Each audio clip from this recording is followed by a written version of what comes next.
ఆషాఢం start అయింది. ఆషాఢం start అయింది అంటే బోనాలు వచ్చినట్టే. అయితే బోనం అనగానే మనకు గుర్తుకొచ్చేది పోతురాజుల గురించి. అందులో ప్రసిద్ధి చెందిన పోతురాజు అయిన శివన్న ఈరోజు మనతో పాటు ఉన్నారు.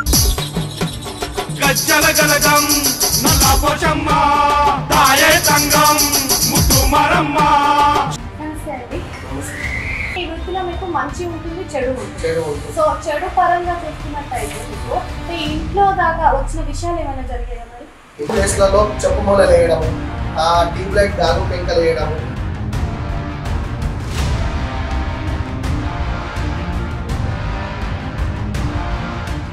ఇప్పుడు మీరు గురువుగా మారారు. సో మీరు మీ శిష్యులకి ఉంటారు కదా, వారికి మీరు ఏమి సలహాలు ఇస్తూ ఉంటారు రెగ్యులర్గా? ఆ వేషధారంలో ఉన్నప్పుడు మందు తాగడము, గుట్కా వేసుకోవడం లాంటివి.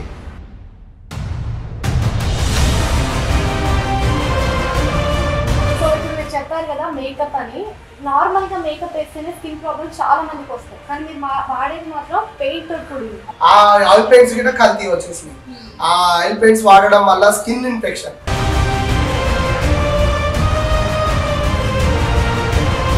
అప్పట్లో పోతరాజుని చూడడానికి డైరెక్ట్ గా వెళ్తుండే. ఇప్పుడు పోతరాజుని చూడడానికి మీడియా వెళ్తుంది, యూట్యూబ్ ఛానల్స్ వెళ్తున్నాయి. కూర్చున్న దగ్గరనే వీడియో వస్తుంది కాబట్టి మనం ఇంట్లో కూర్చొని చాలా మంది చూస్తున్నాం. పోతరాజుని నమ్ముకొని పొట్ట తిప్పలకి బతుకుతున్న వాళ్ళు కొద్దిమంది, దాంట్లో నేను ఒక్కని. ఏంటంటే మేకప్ వేసుకోవడం వల్ల గంభీరత్వం వస్తుంది, అక్కడ మీడియా ఛానల్స్ కవర్ చేస్తాయి, అక్కడ ప్రోగ్రామ్ అనేది ఇంకా భారీ ఎత్తున అవుతుంది. ఇట్లా మేము ఇంత కష్టపడుకుంటూ వస్తున్న పోతరాజులకి ఆపోజిట్ వచ్చే కొంతమంది వేస్ట్ పోతరాజులకి మా కంటికి మాత్రం దొరికితే మాత్రం వాళ్ళకి పరిస్థితి. అంటే ఇప్పుడు ఇంతవరకు ఒక పోతురాజు లైఫ్ని చూసాం. నార్మల్ హ్యూమన్గా మీ లైఫ్ ఎలా సాగింది మరి ఈ ప్రాసెస్ మొత్తంలో? ఎందుకంటే నాకు పోతరాజు భగవంతుడు అనేది చాలా ఇష్టము. పోతరాజులతోని చాలామంది చాలా మిస్బిహేవ్గా చాలామంది చేస్తున్నారు.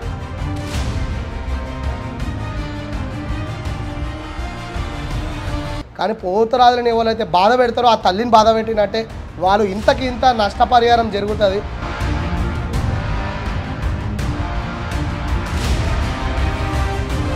మీ లైఫ్లో బాగా ఫేస్ చేసిన ఎమోషనల్ సిచ్యువేషన్ ఏంటి? ఎమోషనల్ సిచ్యువేషన్స్ అంటే పోతరాజేశంలో వెన్నుపోటు కొలిసే వాళ్ళు ఎవరు ఉండరు. మిత్రులే, ఎంబడున్న తమ్ముళ్ళే నమ్మించి గొంతు కోసే రకాలు ఉంటారు. Hi hello, welcome back to our channel. తెలంగాణలో ఆషాఢం స్టార్ట్ అయింది. ఆషాఢం స్టార్ట్ అయింది అంటే బోనాలు వచ్చినట్టే. అయితే బోనం అనగానే మనకు గుర్తుకొచ్చేది ముందుగా బోనం ఏ విధంగా చేయాలి, ఆ తర్వాత ముఖ్యంగా గుర్తుకొచ్చేది పోతురాజుల గురించి. అందులో ప్రసిద్ధి చెందిన పోతురాజు అయిన శివన్న ఈరోజు మనతో పాటు ఉన్నారు. అయితే బోనంలో నియమాలు నిబంధనలు అనేవి చాలా ఉంటాయి. అవి ఏ విధంగా పాటించాలి, అసలు పోతురాజు ఏ విధంగా నియమాలు నిబంధనలు పాటించాలనే విషయాలు ఇంకొంచెం క్లుప్తంగా మాట్లాడి తెలుసుకునే ప్రయత్నం చేద్దాం. నమస్తే అండి. ఇప్పుడు ప్రస్తుతం చూసుకుంటే బోనం కొత్తగా చాలా మందికి తెలియదు ఎలా చేయాలో అనేది. అండ్ చాలా మంది కూడా దాన్ని చేయడానికి ఆలోచిస్తూ ఉంటారు. దాని కొన్ని నియమాలు నిబంధనలు ఉంటాయి. అవి ఏంటి? తెలంగాణలో బోనం చేయడానికి అంటే తెలియదన్న వాళ్ళే చాలా తక్కువ మంది. తెలంగాణలో ప్రతి ఒక్క ఇంటికి ప్రతి ఒక్క ఉన్న ఇళ్లలో కంపల్సరీ బోనం అనేది తెలుసు. వాళ్ళు కంపల్సరీ తెలంగాణలో పుట్టి పెరిగితే మాత్రం కంపల్సరీ బోనం అయితే చేస్తారు. ఏ వర్గమైనా కానీ బోనం అయితే చేస్తారు తెలుగు వాళ్ళైతే. బోనంలో సమర్పించేది ఏంటంటే పరమాన్నం బోనం మొక్కలు వండుతారు, తెల్ల బియ్యంతో అన్నం వండుతారు. దాంట్లో ఆకుకూరగాయలు, పూలలు, స్వీటు లాంటివి, బెల్లం శాఖలు కానీ పెరుగు శాఖలు కానీ అలాంటివి బోనంకి రెడీ చేస్తున్నారు. అదే మీరు చెప్పాలి, అందరికీ తెలంగాణలో తెలుసు. తెలంగాణలో పుట్టిన ప్రతి ఒక్క ఆడపడుచుకి బోనం అంటే ఏంటనేది పక్కా తెలిసే ఉంటుంది. ఎందుకంటే తెలంగాణ పక్క రాష్ట్రాల నుంచి వచ్చే వాళ్ళకి కూడా ఈ బోనం సంప్రదాయం చేసుకుంటారు వాళ్ళు కూడా. కానీ తెలంగాణలో మన అక్క చెల్లెలు, మన ఇంట్లో ఉన్న అమ్మ నాన్నల గిట బోనం అనేది తెలంగాణలో మనకి కంపల్సరీ చేసుకునే ఒక పెద్ద పండుగ కాబట్టి బోనం గురించి అయితే వాళ్ళకి పక్కా తెలిసి ఈ తరం అమ్మాయిలకి చాలా వరకు తెలియదు. మీరు చెప్పినట్టు కరెక్ట్గా ఇప్పుడు ఈ జనరేషన్, ఈ 24లో ఉన్న 23లో ఉన్న జనరేషన్కి బోనం విలువ తెలియకుండా కొంచెం పోతుంది. కానీ బోనం విలువ తెలిసిన వాళ్ళు మాత్రం దాన్ని కరెక్ట్గా నిలబెట్టుకొని ఇప్పుడు ఇప్పుడు ఎట్లా అయిపోయిందంటే బోనం ఎత్తుకుని ఆ గుడి దాకా వెళ్ళాలంటే వాళ్ళు చాలా ఇబ్బంది పడుతుంది. జస్ట్ ఒక 2 ఫోటోల కోసం 2 వీడియోల కోసం తర్వాత వాళ్ళ మమ్మీకి ఇచ్చేయడం అలాంటివి చేస్తారు.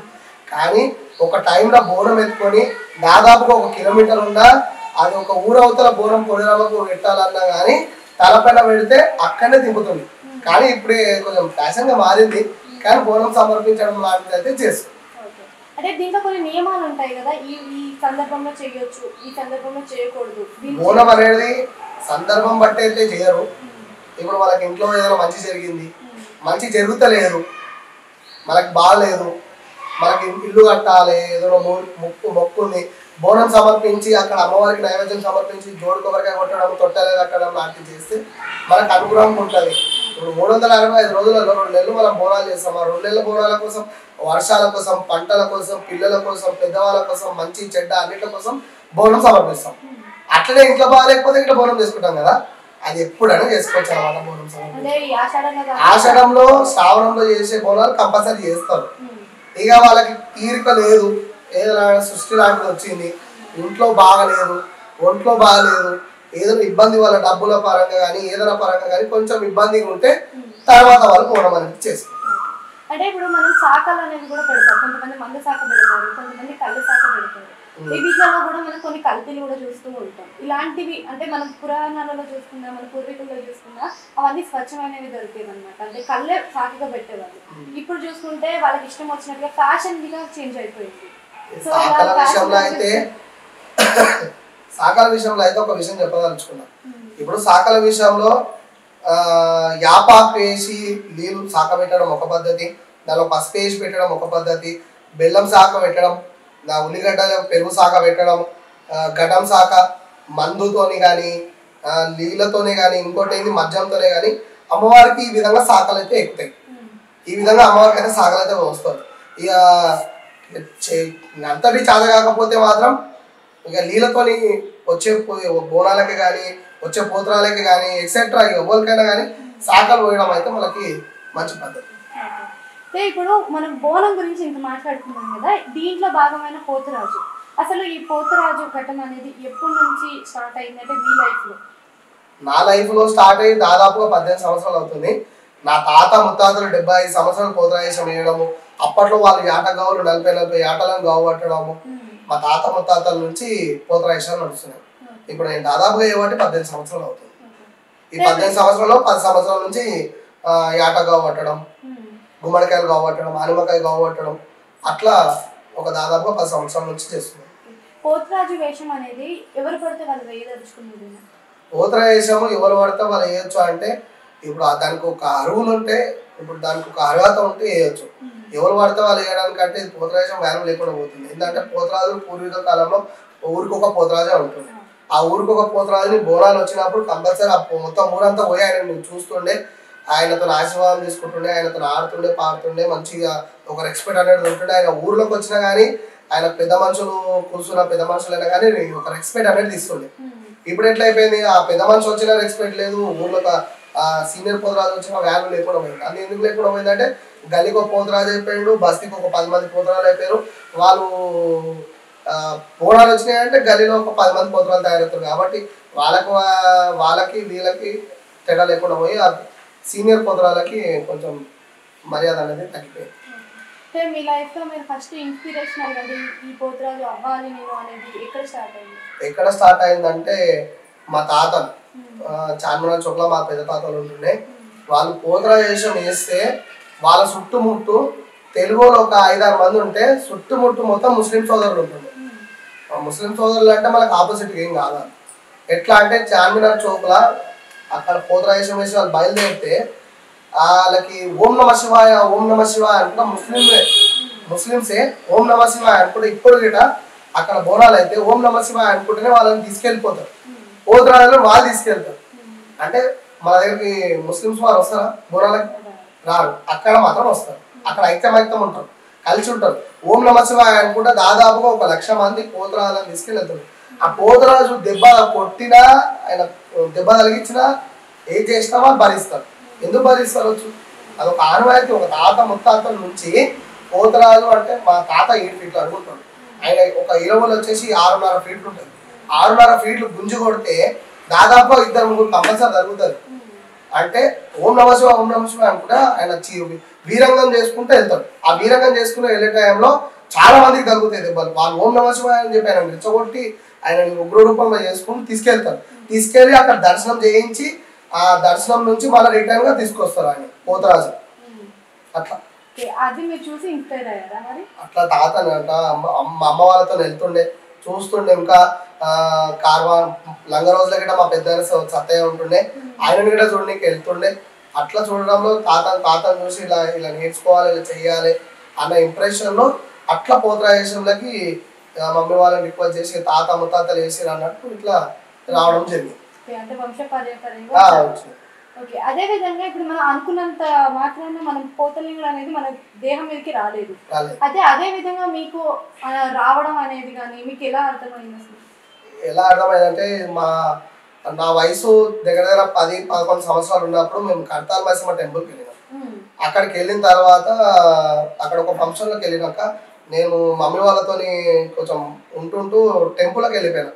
టెంపుల్కి వెళ్ళిపోయి పూనకం వచ్చి ఇట్లా ఊగుతుంటే అక్కడ ఉన్న పంతులు చూసి మమ్మీ డాడీకి చెప్పడం జరిగింది, ఈయనకి దేవుడు వస్తుండు కాళికమాత, ఈయన ఉగ్రం దాచుతుండు, ఈయన కాళికమాత వస్తుందంటే ఈయన కరెక్ట్గా చూపించండి చేయండి అంటే చూపించినాక దాదాపు ఒక పెద్ద మనుషుల దగ్గర చూపిస్తే కాళికమాత పూనకం వస్తుంది అని చెప్పేసి చెప్పడం వల్ల అక్కడ వాళ్ళు చూపించడం చేయించడం చేసారు. దాని తర్వాత నేను పోతరాజేశం ఇంట్రెస్ట్ ఉండి ఆ పోతరాజేశం వేయడం వల్ల ఈ కాళికమాత ప్లస్ పోతలింగాడు పై మీదకి రావడము, నేను అది కంటిన్యూగా చేయడము. దాని తర్వాత పెద్దవాళ్ళు గుర్తించి దాని తర్వాత దానికోసం కరెక్ట్గా ప్రాసెస్ కనుక్కొని చేయడము. దాని తర్వాత యాట గావులు, గుమ్మడికాయ గావులు, కోడి గావులు, ఆనమకాయ గావులు, అలా ఆ టైం నుంచి పోతరాజేశం కంటిన్యూ చేసుకుంటాం. అంటే ఈ పోతరాజు వేషం వేయడం అనేది సామాన్య విషయం కాదు. అంటే మీ ఇంట్లో వాళ్ళు కూడా చాలా భయపడుతూ ఉంటారు. చాలా భయపడ్డారు. ఆ టైంలో మమ్మీ డాడీ చాలా భయపడ్డారు, సఫర్ అయ్యారు నా గురించి. ఈ పోతరాజేశంలో చాలా ఇబ్బందులు ఉంటాయి, ఆ ఇబ్బందులకు కూడా చాలా బాధపడ్డారు. కానీ ఇబ్బందులు జరుగుతున్నా కానీ ఆ తల్లిదండ్రులకి వాళ్ళకి ఎంకరేజ్ చేసుకుంటా, నాకు ఏది కాలేదు నేను మంచిగానే ఉన్నా అని చెప్పేసి ఎంకరేజ్ చేసుకుంటా, అన్ని విధాలా వాళ్ళకి సపోర్ట్ చేసుకుంటా అట్లా ముందుకు సాగుకుంటూ వచ్చిన నేను ఇప్పటిదాకా. అంటే ఈ వృత్తిలో మీకు మంచి ఉంటుంది, చెడు ఉంటుంది. సో చెడు పరంగా చూసుకున్నట్టయితే మీకు ఇంట్లో దాకా వచ్చిన విషయాలు ఏమైనా జరిగాయా మరి? ఇంట్లో దాకా అంటే ఇక చాలా వచ్చినాయి అసలు విషయాలు. అంటే ఇక కొంతమంది ఆపోజిట్, అంటే నేను నచ్చని పోతరాజు, నచ్చని వ్యక్తులు, అంటే నేను వేయడం వల్ల వాళ్ళు డామినేట్ అయిపోతుంది, నేను వేయడం వల్ల వాళ్ళకి కొన్ని స్వయంతో తగ్గిపోతున్నాయి. అలాంటి వ్యక్తులు గొడవ పెట్టుకోవడం లాంటిది, గొడవ పెట్టుకోకుండా ఏం చేయలేని పరిస్థితిలో వాళ్ళు చెప్పు మూలలు వేయడం. పోతరాజు అనేది వీరంగం చేసుకుంటూ వెళ్తాడు, చెప్పులు ఏమి ఉన్నాయి ఆయన పోతరాజేశంలో ఉన్నప్పుడు చెప్పులు అలాంటివి ఏముండే. ఆయన ఆడే ప్లేస్లలో చెప్పు మూలలు వేయడము, ట్యూబ్ లైట్ గాలం పెంకలు వేయడము, మంట పుట్టించే వస్తువులని పసుపులో కలపడము, అలా పెయి మీద జల్లడము, అలాంటి ఇన్సిడెంట్స్ చాలా అంటే చాలా అనుభవించినాడు.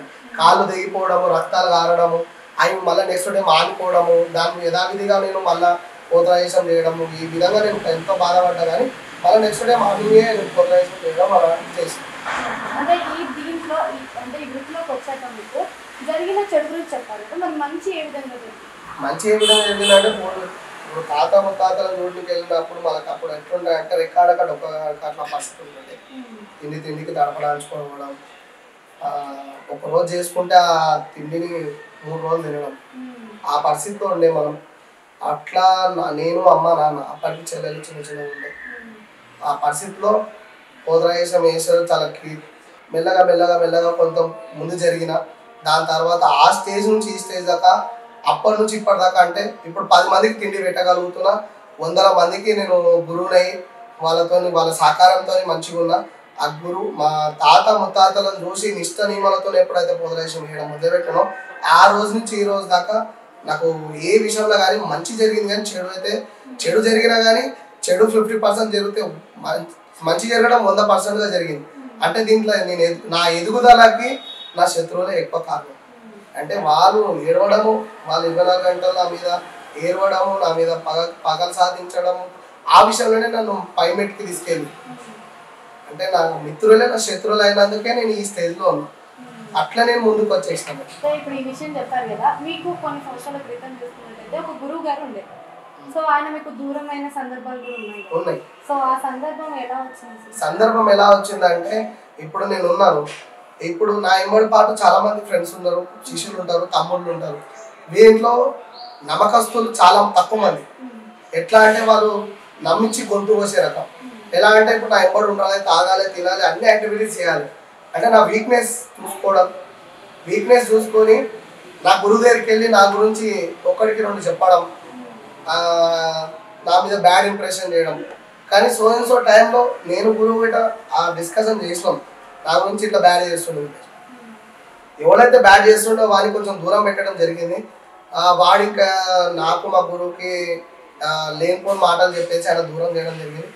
కానీ నా ఇంబడి అనుకుంటూ నా గురించి బ్యాడ్ చేస్తావని ఇప్పటికీ నేను ఏమనలేదు. ఎందుకంటే అయినా సీరియస్ అయినా కానీ ఆ భగవంతుడు ఉన్నాడు, దేవుడు ఏం గుడ్డోడు కాదు. ఇప్పుడు గురువుని దూరం చేసినంత మాత్రంలా నువ్వు దేవుడిని దూరం చేయలేవు కదా. దేవుడైతే నా ఎంబడే ఉన్నాడు కానీ దేవుని దూరం చేయలేవు కదా, దేవుడు గుడ్డోడు కాదు కదా అన్నట్టు వదిలిపెట్టా. కానీ వాడు ఏ స్టేజ్కి వెళ్ళాలో, ఎక్కడికి వెళ్ళాలో అక్కడికైతే వెళ్ళిండు. మనకి ఏం నష్టపరిహారం జరగాలో అది జరిగింది. ఇప్పటికీ వాడు కోలుకోలేకపోతాడు. ఇప్పటికీ మా గురువు అయితే అంటే ఆయన మనసులో నాకైతే మంచి స్థానమే ఉంది. నా దగ్గర అయితే నా భగవంతుడు లేకనే భావిస్తా. ఆయన ఎక్కడ కలిసిన నమస్తే పెట్టడం లాంటిది, ఆయన నాకు అంటే గొడవలు జరిగే దూరం కాలేదు కానీ ఎప్పుడైనా కనిపిస్తే హ్యాపీఫుల్గా నవ్వడం, మాట్లాడడం అవన్నీ చేస్తాం. ఇప్పుడు ఒక గురువు స్థాయిలో నుంచి మీరు అక్కడ గురువుని చూశారు, అక్కడ నుంచి మీరు నేర్చుకున్నారు, ఇప్పుడు మీరు గురువుగా మారారు. సో మీరు మీ శిష్యులకి ఉంటారు కదా, వారికి మీరు ఏమి సలహాలు ఇస్తూ ఉంటారు రెగ్యులర్గా? వాళ్ళకి ఎట్లా అంటే ఎలా అంటే చేసుకునే పూజలకు కానీ నిష్ట నిమలతో చేసుకోవాలి. ఇంకోటి అన్ని విధాలుగా అందరికి రెస్పాన్స్ ఇవ్వాలి. వేషధారంలో ఉన్నప్పుడు మందు తాగడము, గుట్కా వేసుకోవడం లాంటిది, ఒకరిదైనా లేనిపోని వాళ్ళకు కొట్టడం లాంటిది అలాంటిది మానుకోవాలి. అన్ని విధాలుగా అందరితో సహకరించి పోతరాజేశం వేయాలి. ఆపోజిట్గా ఎవరికి వెళ్ళకుండా అన్ని విధాలుగా పోతరాజేశం వేసినప్పుడు తల్లిదండ్రులతో సపోర్ట్ తీసుకోవాలి. తల్లిదండ్రుల సపోర్ట్తో పాటు ఎంబడున్న సోదరులు, ఎంబడున్న తమ్ముల సపోర్ట్ కూడా తీసుకోవాలి. ఎందుకంటే ఇప్పుడు తల్లిదండ్రులు ఓకే అంటారు కానీ ఈ పోతరాజేశంలో వాళ్ళ ఫ్రెండ్స్, వాళ్ళ బ్రదర్స్ చాలా ఇంపార్టెంట్. ఇప్పుడు పోతరాజేశం వేసినప్పుడు మంచోడు వస్తాడు, చెడ్డోడు వస్తాడు, ఆపోజిట్ మనం చూడలేము. వాడు ఉంటే ఎంబడి పట్టుకొని తీసుకెళ్ళడం లాంటిది. మంచి చెడ్డలు ఎవరైనా చల్లడానికి వచ్చినా, ఎవరైనా కొట్టడానికి వచ్చినా వీళ్ళు రక్షణ ఉండి కాపాడుతుంటారు. ఈ పోతరాజేశం అట్లా రోజు రోజుకి మంచిగా జరుపుకుంటూ ముందుకు వెళ్ళిపోతారు. అంటే కొన్ని సందర్భాలు ఉంటాయి, ఇప్పుడు ఏదైనా జాతర బోనాలు అయినప్పుడు మనకి అక్కడ 2-3 పోతురాజులు వస్తూ ఉంటారు. ఆ సందర్భంలో పోతురాజులకు పడకండి ఘర్షణ అవుతుంది. ఇప్పుడు ఈ ఏరియాలో కొంతమంది పోతురాజులు ఉన్నారు. ఈ ఏరియా పోతురాజులకి ప్రిఫరెన్స్ అనేది బస్తీ వాళ్ళు చాలా తక్కువ మంది తక్కువగా ఇస్తున్నారు అనమాట. అంటే ఊరు పోతురాలని ఎంకరేజ్ చేయకుండా అంటే బయట నుంచి వచ్చే పోతురాల దగ్గర అట్రాక్షన్ బాగుంది, ఆయన పెట్టుకోవడం కానీ, ఆయన మేకపే కానీ సో అండ్ సో ఆయన చాలా బాగున్నాడు అట్లా అని చెప్పేసి బోనాల కోసం ఆయనని బయటకి తెప్పించుకోవడం. అయితే ఇక్కడ ఉన్న పోతురాలకి టెంపుల్ అక్కడ వాళ్ళ టెంపుల్లో వాళ్ళు ఉంటారు ఎక్కువ శాతంగా. అయితే టెంపుల్లో ఇప్పుడు వీళ్ళు రెగ్యులర్గా వెళ్ళే టెంపుల్ అది. ఇప్పుడు ఈ కొత్తగా వచ్చిన పోతురాలు ఎప్పుడో ఒకసారి వస్తారు వాళ్ళు. అంటే వాళ్ళు ఒకటే టైంకి వచ్చినప్పుడు మా టెంపుల్లో మేము దర్శనంకి వెళ్తున్నాం అని చెప్పేసి వాళ్ళు ముందుగా వెళ్ళడం ట్రై చేస్తారు. అంటే బయట నుంచి వచ్చిన పోతురాలు ముందుగా టెంపుల్ ఉన్నా కానీ వెనుక నుంచి వచ్చిన సీనియర్ పోతురాలు వాళ్ళ దర్శనం హార్ట్ఫుల్ ఏంటంటే బయటికి వచ్చినా ఎక్కడి నుంచి వచ్చినా ఒక పోతురాజు సాటి పోతురాజు అనేది ఆయనకి వెల్కమ్ అనేది సపరేట్గా చేయాలి. అక్కడ ఆయన కంటే సన్మానం ముందు బయట నుంచి వచ్చిన పోతురాజు సన్మానం చేపియాలి, దర్శనం చేపియాలి, అలే తీసుకోవాలి, ఆయనతో కలిసి ఉండాలి. ఇప్పుడు బయట నుంచి వచ్చిందని చెప్పి తక్కువ చూపు చేసి ఆయనని కొట్టడము, గొడవ పడడము, ఆపోజిట్ లో మాట్లాడడం అది మానుకొని సాటి పోతురాజుకి మనము కుడి భుజం లాగా నిల్చుంటే వచ్చిన పోతురాజు బిడ్డ కొంచెం తెలివాలని వస్తుంది. అంటే నేను సో పోతురాజు బస్తీలోకి వెళ్ళినా అక్కడ పోతురాజం వేసిన ఆయన నన్ను గుర్తించి నాతో కలిసి ఉన్నాడు, నేను ఆయనతో కలిసి ఉన్నా అలా ఒక అన్నదమ్ముల రిలేషన్ అక్కడ నుంచి బాండింగ్ అయితే సచ్చేదాకా బాండింగ్ అనేది ఉంటుంది.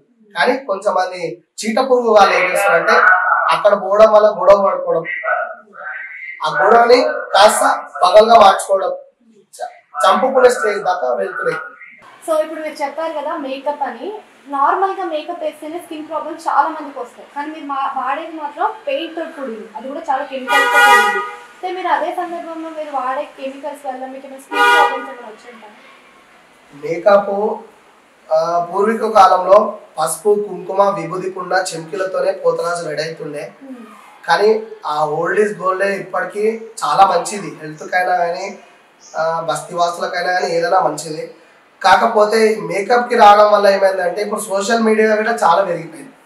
అప్పట్లో పోతరాజుని చూడడానికి డైరెక్ట్గా వెళ్తుండే, ఇప్పుడు పోతరాజుని చూడడానికి మీడియా వెళ్తుంది, యూట్యూబ్ ఛానల్స్ వెళ్తున్నాయి, కూర్చున్న దగ్గరనే వీడియో వస్తుంది కాబట్టి మనం ఇంట్లో కూర్చొని చాలా వరకు చూస్తున్నాం. అవునా? ఇప్పుడు ముసలి వాళ్ళు ఉన్నారు, పెద్దవాళ్ళు ఉన్నారు. అప్పట్లో నొప్పి ఏది ఉన్నా కానీ కంపల్సరిగా అక్కడికి వెళ్ళి పోతరాజుని ఆయన విన్యాసాన్ని చూడడానికి వెళ్తుండే. ఇప్పుడు యూట్యూబ్ని నమ్ముకొని కొన్ని వేల కుటుంబాలు బతుకుతున్నాయి. అవునా కదా? అట్లా అని చెప్పేసి పోతరాజు కొంచెం మేకప్కి మారడం జరిగింది. అప్పుడు మేము స్టార్టింగ్లో ఏషియన్ పెయింట్ వాడినాం డైరెక్ట్గా. Asian paint black, yellow, white, red అలాంటి ఏషియన్ పెయింట్ 3 days పడుతుండే అది పోవడానికి. కార్పెంటర్ ఆయిల్, పెట్రోలు, పెరుగు, దానికి నిమ్మకాయ, దానికి ఎక్సెట్రా పెట్టి తీసి దానికి చర్మం వచ్చేస్తుండే. అలాంటి స్కిన్ ఇన్ఫెక్షన్తో దానిలోకి కెమికల్స్కి వచ్చాం, కెమికల్ ఆయిల్ పెయింట్స్లో ఇప్పుడు బియ్యము, పప్పులు, ఉప్పులు ఎలా కల్తీ అవుతున్నాయో ఆ ఆయిల్ పెయింట్స్ కూడా కల్తీ వచ్చేసినాయి.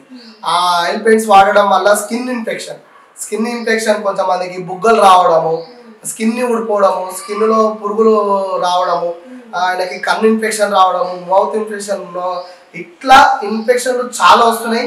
ఆయన అన్నీ భరించుకుంటూ మళ్ళీ మేకప్ వేస్తుండే. ఎందుకోసం వేస్తుండే అంటే ఇప్పుడు ఒక 2 పోతరాలను తీసుకెళ్తే 25,000 నుంచి 30,000 ఛార్జ్ చేస్తారు మేకప్ వేసుకుంటే. అదే మేకప్ వేయకుంటే 2 పోతరాలకు వచ్చేసి 12,000 రూపాయలు ఛార్జ్ చేస్తారు. అంటే దీనికి దానికి ఎంత డిఫరెంట్ ఉంది? దానికి 2 ఎక్కువ ఉంది, దీనికి 2 తక్కువ ఉంది. ఎందుకని? ఆయన మేకప్ వేసుకుంటాడు, గంభీరంగా కనబడుతాడు కాబట్టి ఆయనకు 30,000 దాకా పేమెంట్ సమర్పించుకుంటాడు. ఈయన మేకప్ వేసుకుంటలేడు, ఓల్డ్ ఈజ్ గోల్డ్ అన్నట్టు పసుపు కుంకుమతో తయారవుతుంది కాబట్టి ఈయనకు 12,000. ఇది ఇప్పుడు పోతరాజుని నమ్ముకొని పొట్ట తిప్పలకి బతుకుతున్న వాళ్ళు కొద్దిమంది, దాంట్లో నేను ఒక్కని. ఏంటంటే మేకప్ వేసుకోవడం వల్ల గంభీరత్వం వస్తుంది, అక్కడ మీడియా ఛానల్స్ కవర్ చేస్తాయి, అక్కడ ప్రోగ్రామ్ అనేది ఇంకా భారీ ఎత్తున అవుతుంది. కానీ ఇక్కడ 11 గుళ్ళు ఏవైతే ఉన్నాయో, నేను చేసే 11 గుళ్ళు మా తాత ముత్తాతలు చేసిన గుళ్ళు, ఆ 11 గుళ్ళల్లో నేను పసుపు కుంకుమ విభూది కుండనే వాడతా. మా గుడోలు గిట మేకప్కి అలౌ చేయరు, పసుపు కుంకుమనే వాడతా. 11 గుళ్ళు ఏవైతే కంప్లీట్ అయిపోతాయో అవి బోనాల నుంచి, ఆ బోనాల నుంచి 11 గుళ్ళు ఏవైతే కంప్లీట్ అవుతాయో అక్కడి నుంచి నేను మేకప్ అనేది సో ఆర్డర్లలోనే వేస్తాను. ఆర్డర్స్ అంటే ఇప్పుడు మీరు ఉన్నారు ఇండివిజువల్గా నేను పలరం బండి తీయాలి, తొట్టెల తీయాలి, ఇండివిజువల్ బోనాలు తీసుకోవాలి అంటే ఇది ఎక్సెట్రా. ఇవన్నీ ఇండివిజువల్ తీసుకునే వాళ్ళ దగ్గర మేకప్తో వేసుకొని అమ్మవారిని తీసుకెళ్ళడం, దర్శనం చేసుకోవడం. 4 రూపాయలు ఈ సంవత్సరం 365 రోజులలో ఈ వచ్చిన ఈ డబ్బులతోని అక్కడ మళ్ళీ 1 year దాకా దానికి ఇంట్లో కానీ వచ్చే పిల్లలకే కానీ బ్యాంక్ బ్యాలెన్స్ కానీ ఏదైనా చూసుకోవడం లాంటిది ఈ విధంగా జరుగుతుంది. ఆ విధంగా మేకప్ వల్ల కొన్ని కుటుంబాలు బాగుపడుతున్నాయి. కానీ దాని తర్వాత అయ్యే బాధలు కూడా వాళ్ళు ఎన్నో ఎదుర్కొంటున్నారు. కానీ ఈ మేకప్ వేయడం మాకేమో దానికి సరదా లేదు, దానికి వేయాలన్నా అంత ఇష్టమే లేదు. కాకపోతే ఈ మేకప్ వేయడం వల్ల 4 రూపాయలు సంపాదించుకుంటున్నాం తప్ప దానికి వేయాలని ఆశ అయితే అస్సలు లేదు. ఎందుకంటే మేకప్ ఒకవేళ వెళ్ళిపోతే మేము దానంత ఆనందం మాకు ఏది ఉండదు. ఎందుకంటే ఇప్పుడున్న జనరేషన్, ఇప్పుడున్న పబ్లిక్ కానీ యూత్ కానీ తీసే పలరం బండ్ల వాళ్ళు కానీ వారు గిట్ట మమ్మల్ని ఏదైనా గుర్తించి మేకప్ మొత్తానికే బ్యాన్ చేయండి, పసుపు కుంకుమతోనే మీరు రెడీ కానీ అంటే మేము పక్కా పసుపు కుంకుమతోనే రెడీ అవుతాం. ఎందుకంటే మేకప్ వల్ల ఎన్నో ఇబ్బందులు మేము ఎదుర్కొంటున్నాం. ఒకవేళ మేకప్ లేకుండా మొత్తానికి అడ్డుకు జరిగిపోయిందంటే పక్కా మేమైతే పసుపు కుంకుమ వేసుకోవడానికి హార్ట్ఫుల్గా రెడీగా ఉన్నాం. ఇప్పుడు మారుతున్న జనరేషన్ ప్రకారం దుస్తుల్లో కూడా చాలా మార్పు వచ్చింది. మీరు గమనించారో లేదో, దుస్తుల్లో కూడా మోడర్న్గా వేయడం స్టార్ట్ చేస్తున్నారు. అంటే లైక్ చెంకీలు ఉండడం కానీ, ఇంతకుముందు చూసినప్పుడు మరీ అంతగానో కనిపించకపోతుంది. ఇప్పుడు ఆకర్షితంగా ఉండడానికి దుస్తుల్లో చాలా మార్పులు కనిపిస్తున్నాయి. అంటే మేకప్లో కాదు, వస్త్రధారణలో కూడా కొన్ని చేంజెస్ కనిపిస్తుంది. అబ్జర్వ్ చేశారో లేదో, చాలా వాటిలో కూడా కనిపిస్తుంది. పోతరాజు అంటే కింద కాళ్ళ గజ్జలు, పిక్క గజ్జలు, పోతరాజు చెడ్డి, ఆయన మీద బెల్ట్, దాని మీదకి క్యాన్చియారు, ఇక్కడ 3 రకాల 4 రకాలుగా 5 రకాలుగా పూసలు, పోతరాజుకి పూలదండ, నిమ్మకాయల దండ, ఆయనకి వేసుకునే కపాలమాల కానీ, మెడలో ఏదైనా సంబంధించి పోతరాజు లాకెట్ అయినా కానీ అది వేసుకోవడం వల్ల నిండుగా పోతరాజు కనబడతారు. కానీ కొంచెం మంది పోతరాజు మీరు అన్నట్టుగా వాళ్ళ పోతరాజేశంలో వాళ్ళ దుస్థితులు అంటే ఇక్కడ ఒక పూసు ఉంటే ఇంకో పూసు ఉండదు, ఇంకొకటి వాళ్ళ హీరోలకు చక్కగా ఉండయి, వాళ్ళు జోకర్ వేసుకున్నట్టు గేటప్గా రిగ్గు పెట్టుకోవడం. రిగ్ అంటే అది మొత్తం జోకర్ గేటప్గా రిగ్గు పెట్టుకుంటారు కదా, అలాంటి రిగ్గులు పెట్టుకోవడం. రిగ్ అంటే పోతరాజు అంటే డైరెక్ట్గా హెయిర్ అనేది పెద్దగా ఉంటాయి, చిన్న హెయిర్ పెట్టుకున్నా కానీ పెట్టుకుంటారు. ఇప్పుడు శివుని ఆకారంలో కొంతమంది హెయిర్ పెట్టుకుంటారు, కొంతమంది శివుని లాగా తయారవుతారు, కొంతమంది అంటే పోతరాజుని విచిత్రంగా గెటప్గా చూపిస్తారు, అంటే అంత మంచి కనబడాలని చెప్పేసి చూపిస్తారు. కానీ దీంట్లో కొంతమంది పోతరాజేశంకి మొత్తం బొక్కల దేవుని లెక్క తయారై దానికి ఒక జోకర్గా రింగులుగా ఒక జుట్టు పెట్టేసుకొని ఆ పోతరాజేశం వాల్యూ లేకుండా చేస్తారు చాలా మంది. అట్లా అలాంటి వాళ్ళు మామూలు కూడా దొరికితే మాత్రం వాళ్ళకి పక్కా పనిష్మెంట్ ఉంటుంది, కానీ మాకు దొరకట్లేదు అలాంటి వాళ్ళు.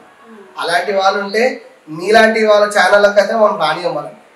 ఎందుకంటే మీ ముఖంలో ఆనందం కోసమే మా ముఖాలను ఖరాబ్ చేసుకొని ఈ మేకప్ వేసుకొని ఈ గంభీరత్వం కోసమే మేము తల్లాడి ఆ పోతరాజుని ఉండడాన్ని గుర్తించి ఇట్లా మేము ఇంత కష్టపడుకుంటూ వస్తున్న పోతరాజులకి ఈ కొంచెము దానికి ఆపోజిట్ వచ్చే కొంతమంది వేస్ట్ పోతరాజులకి వాళ్ళు మా కంటికి కనబడితే అంటే పోతరాజేశం వాల్యూ తీసుకుంటే ఎప్పుడైతే కనబడతారో వాళ్ళని మాత్రం మేమైతే మా పోతరాజు సంఘం ఉంది, మా పోతరాజుల దాంట్లో పెద్ద గురువులు ఉన్నారు, పెద్ద మనుషులు ఉన్నారు, మేము గిట్టున్నాం. అక్కడనే వాళ్ళ సామాన్ ఇప్పియడం లాంటిది, వాళ్ళకి పనిష్మెంట్ ఇవ్వడం లాంటిది అలాంటివి చేస్తాం. కానీ మా కంటికి మాత్రం దొరికితే మాత్రం వాళ్ళకి పనిష్మెంట్ అయితే ఉంటుంది. పోతురాజు వేషం కోసం అని చెప్పేసి ఫుడ్ రిస్ట్రిక్షన్స్ కానీ దానికి సంబంధించిన బాడీ మెయింటెనెన్స్ కానీ ఏమైనా ఉంటుందని? ఫుడ్ రిస్ట్రిక్షన్స్ అనేది చాలా ఉంటాయి. అంటే ఏంటంటే ఫుడ్లో ఎంగిల్ తినడము, అంటే బయట ఫాస్ట్ ఫుడ్ల దగ్గర ఫాస్ట్ ఫుడ్ ఐటమ్స్ తినడం కానీ బేకరీ ఐటమ్స్ తినడం లాంటిది పోతరాజులకి అర్హత ఉన్నవాళ్ళు, పోతరాజేశం వేయాలనుకున్న వాళ్ళు ఇలాంటి దానికి చాలా దూరం ఉండాలి. ఫాస్ట్ ఫుడ్కి అనేది ఆయిల్ ఫుడ్స్ అనేది చాలా దూరం ఉండాలి. వీళ్ళు తీసుకునే ఫుడ్లు పొద్దున గుడాలు అనప గుడాలు నానబెట్టి తీసుకోవడం లాంటిది, గ్లాస్ మిల్క్ తీసుకోవడం లాంటిది, అట్టిపండ్లు తినడం లాంటిది, వాళ్ళు రన్నింగ్ చేయడం లాంటిది, ఇంకొకటి మధ్యాహ్నం ఫుడ్ తీసుకోవడం, ఈవినింగ్ కార్డ్తో ఫుడ్ తీసుకోవడం, వాళ్ళకి హెల్త్కి సంబంధించిన ఆరోగ్యమైన ఫుడ్ తీసుకోవడం, రన్నింగ్ కొట్టడం, జిమ్కి వెళ్ళడము, కుస్తీలకు వెళ్ళడము, వాళ్ళ ఉన్న యాక్టివిటీస్ చేయడము, ఇలాంటి కసరత్ చేయడం వల్ల వాళ్ళకి దమ్సాజ్ అనేది ఎక్కువ అవుతుంది. ఇంకోటి వాటర్లో బ్రీతింగ్ చేయడము, ఇలాంటివి చేస్తే పోతరాజు అనేది హెల్తీగా ఉంటాడు. ఆయన ఏ విషయంలో అయినా కానీ పోతరాజేశంలో ఆయన దమ్ము రాకుండా ఆయన గంభీరత్వంగా ఆడుకుంటూ చేసుకుంటూ వెళ్ళే దానికి ఈ ఎనర్జీ ఉండడము, ఇంట్లో ఫుడ్ ఎక్కువ శాతంగా తీసుకోవడము, బయటి ఫుడ్ని మానుకోవడం, ఎంగిలం తినకుండా ఉండడం, ఇలాంటివి చేయడం వల్ల పోతరాజు అనేది హెల్తీగా ఉంటాడు. అంటే మనం ఈ మధ్యకాలం చూసినట్టు ఇంత సైజులో కూడా పోతరాజులు, అంత సైజులో పోతరాజులు అంటే ఇప్పుడు తాత ముత్తాతల నుంచి వేసుకుంటున్న మన్మల్ల దాకా వచ్చిన పోతరాజులకి అలాంటి వాళ్ళు వెనకాల బ్యాక్ బోన్గా తాతలు ఉంటారు, వాళ్ళ నాన్నలు ఉంటారు, బందోబస్తు ఉంటారు. కాబట్టి వాళ్ళ తాత ముత్తాతల నుంచి చిన్నపిల్లల్ని నేర్పిస్తారు. ఇప్పుడు ఇంకొక వాళ్ళకి పిల్లలు లేరు, పిల్లలు లేని వాళ్ళకి ఏమవుతుందంటే వాళ్ళకి కొడుకు కొడితే పోతరాజేశం వేపిస్తాము.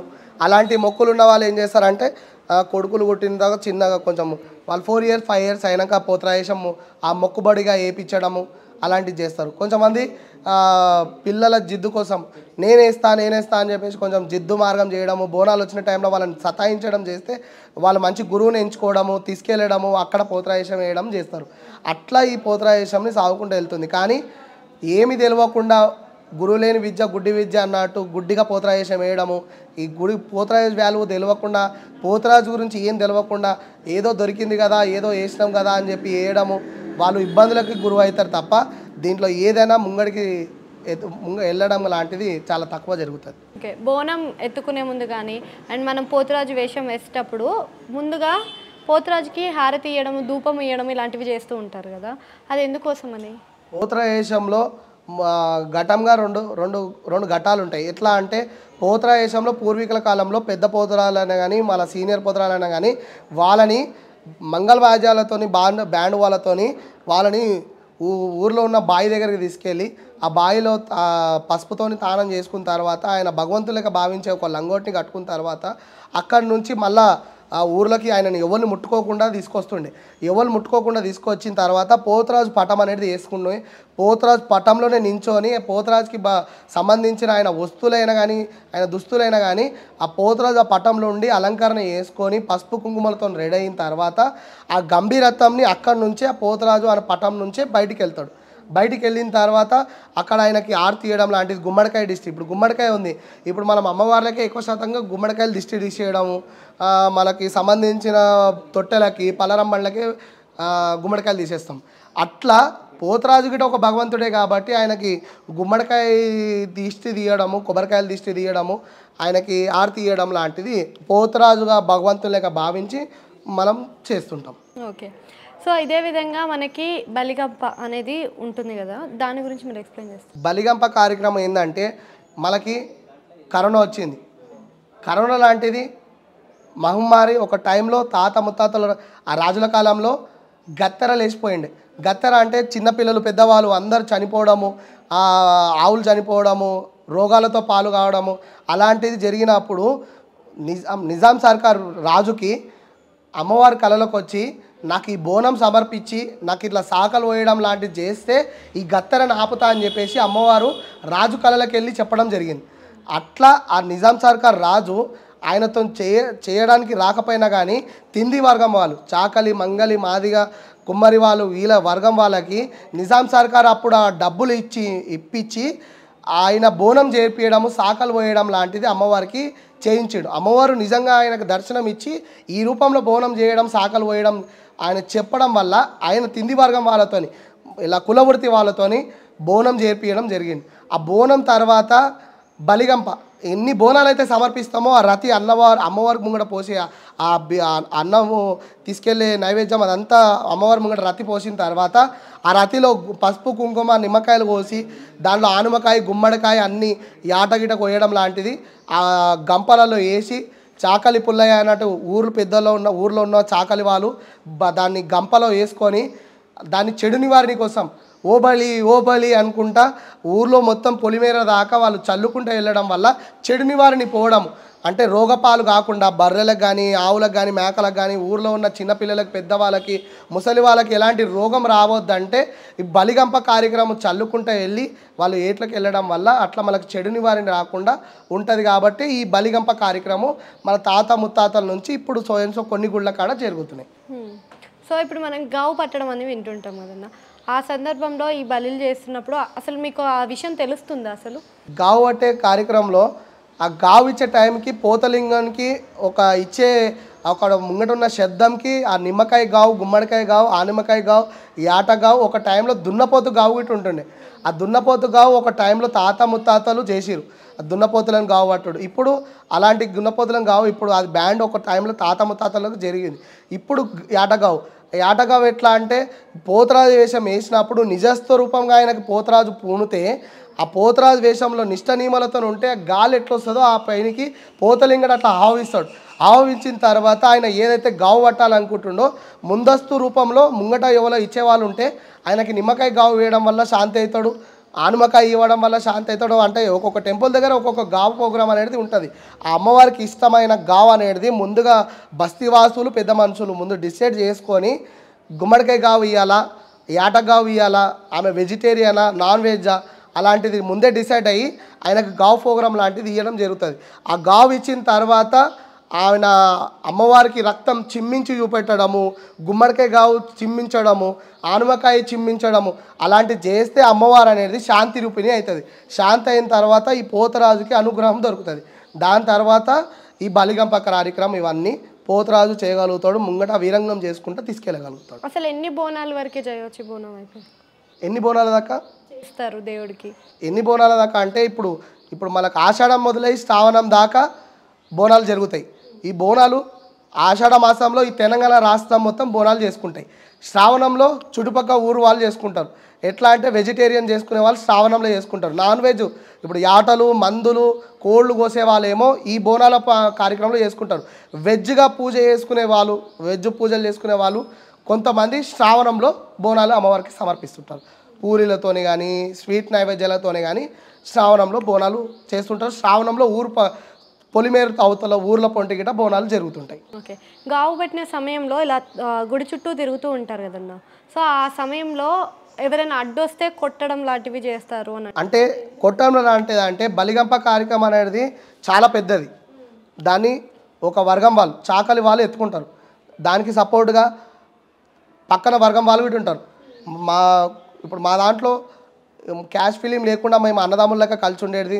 మా చాకలి వాళ్ళము, మంగలి వాళ్ళము, మాదిగ వాళ్ళము, మా దీంట్లో బైండ్ల వాళ్ళము, మేము అంతా కలిసి చేస్తారు. కలిసి చేసేటప్పుడు ఆ బలిగంపలో అన్నం పైన రాక్షసులు కూర్చొని భోజనం చేస్తుంటారు. ఆ భోజనం చేయకుండా చిన్న చిన్న బద్దకట్టలతో ఇట్లా ఊపుతుంటారు. ఆ వెయిట్ అనేది ఆ రాక్షసులు కూర్చున్నప్పుడు ఆ చాకలి వాని పైన వెయిట్ పడుతుంది. ఆ వెయిట్ పడ్డాక ఓబలి ఓబలి అని కొట్టుకుంటూ వెళ్ళేటప్పుడు చిన్నపిల్లలు ఎదురు రాకపోవడము, గర్భశీలు గర్భంగా ఉన్న వాళ్ళు ఆపోజిట్గా రాకపోవడము, చదువుకునే చిన్నపిల్లగాళ్ళు పెద్దవాళ్ళు కానీ ఆపోజిట్ ఆ బలిగంప కార్యక్రమంకి ఆపోజిట్ రాకుండా ఉండడమే చాలా మంచిది. వచ్చిన వాళ్ళకి కొంచెం పోతరాజు కొట్టడం లాంటిది, వాళ్ళు ఎంబడి ఉండడం, కొట్టడం, జరపడం లాంటిది ఏం చేస్తారంటే వాళ్ళు సుస్థి కాకుండా, వాళ్ళు ఫీవర్ రాకుండా అలాంటివి ఏమైనా జరగొద్దని చెప్పేసి వాళ్ళని కొట్టడం, జరపడం లాంటివి చేస్తారు. ఎందుకంటే ఆ వచ్చే దాంట్లో పైన రాక్షసులు కూర్చొని ఆ బలిగంప కార్యక్రమంలో ఆ బలిగంప పైన రాక్షసులు భోజనం చేస్తుంటారు. ఆ వెయిట్ అనేది, ఆ గంప పైన వెయిట్ అనేది ఆ చాకలి పుల్లయ్య పైన వెయిట్ అనేది పడుతుంది.